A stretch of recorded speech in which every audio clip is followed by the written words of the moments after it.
लॉकडाऊनचो परिणाम लग्न सुवाळ्याचेर जावचो ना।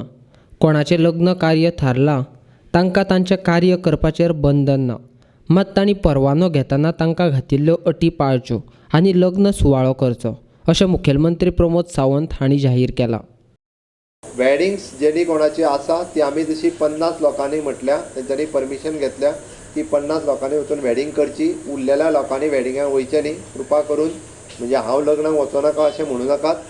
जात्रा आसतली, उत्सव आसतल्यो, प्रेयर्स आसतल्यो, हिंदू मुस्लीम क्रिश्चन सगळ्यांच्या बाबतीत थंयसरले म्हणजे जे धार्मीक विधी करपाक जाय ते धार्मीक विधी कोणी आमी बंद करूंक ना, त्यो धार्मीक विधी आडयले वयचे ना।